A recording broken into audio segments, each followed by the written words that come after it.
नमस्कार. आज आपण एका अशा चिन्हाबद्दल बोलणार आहोत जे दिसायला खूप साधं आहे पण फायनान्शियल चार्ट्समध्ये प्रचंड शक्तिशाली आहे. मग प्रश्न पडतो की हे इतकंसं दिसणारं चिन्ह बाजाराच्या पुढच्या हालचालीबद्दल नेमकं काय सांगू शकतं. चला ह्याचाच शोध घेऊया.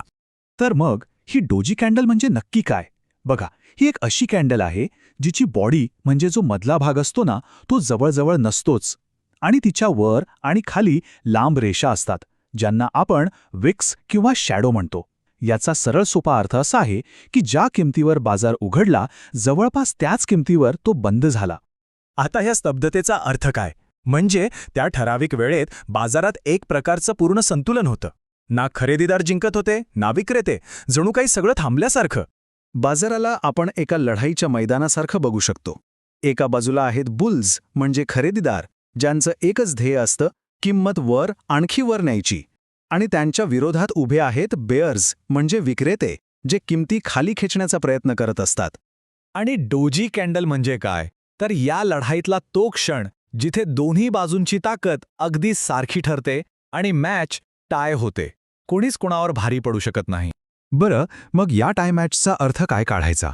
याचा स्पष्ट अर्थ असा आहे की बाजारात जो काही ट्रेंड आधीपासून चालू होता, मग तो तेजीचा असो की मंदीचा, त्याची पकड आता ढिली पडते. जो खेळाडू जिंकत होता त्याचा जोर आता कमी झालाय. आणि इथेच खरा खेळ सुरू होतो. डोजी दिसली की समजायचं बाजारात ट्रेंड बदलण्याची शक्यता म्हणजे रिव्हर्सलची शक्यता खूप वाढली आहे. जर बाजार वर जातोय तर तो खाली येऊ शकतो आणि जर खाली जातोय तर वर जाण्याची तयारी करू शकतो. पण सगळ्यात मोठा प्रश्न हाच आहे. डोजी फक्त अनिश्चितता दाखवते, ती आपल्याला पुढची दिशा नाही सांगत. मग ती ओळखायची कशी. नुसता अंदाज लावून तर चालणार नाही ना, बरोबर. त्यासाठी एक पक्की पद्धत पाहिजे. तर ती पद्धत खूपच सोपी आहे. नीट लक्ष द्या. सगळ्यात आधी चार्टवर डोजी कॅन्डल शोधा. सापडली.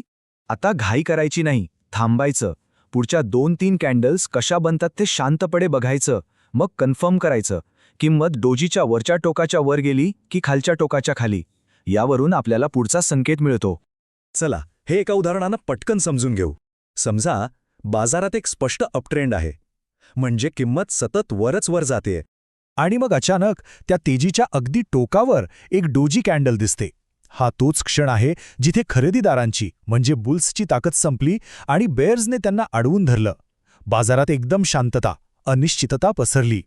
आणि मग काय झालं बघा. पुढच्याच काही कॅन्डल्सनी डोजीच्या खालच्या पातळीला तोडलं आणि तिथूनच एक नवीन डाऊनट्रेंड सुरू झाला. म्हणजे मंदीची सुरुवात झाली. यालाच म्हणतात एक परफेक्ट रिव्हर्सल. तर या सगळ्या चर्चेतून 3 गोष्टी पक्क्या लक्षात ठेवायच्या आहेत. 1. डोजी म्हणजे अनिश्चितता. 2. ती ट्रेंड बदलण्याचा एक संभाव्य संकेत देते. आणि 3. जे सगळ्यात महत्त्वाचं आहे, कोणताही ट्रेड घेण्याआधी पुढच्या 2-3 कॅन्डलची वाट बघून कन्फर्मेशन घेणं खूप गरजेचं आहे. आता जेव्हा आपण चार्ट बघाल तेव्हा फक्त वर खाली जाणाऱ्या रेषा दिसणार नाहीत, तर बाजारातल्या भावना दिसतील. अनिश्चितता तर आता ओळखता येईलच, पण विचार करा, या पलीकडे भीती, लोभ, आत्मविश्वास अशा आणखी कोणत्या भावना या चार्ट्समध्ये लपलेल्या असू शकतात. शोधण्याचा प्रयत्न करा.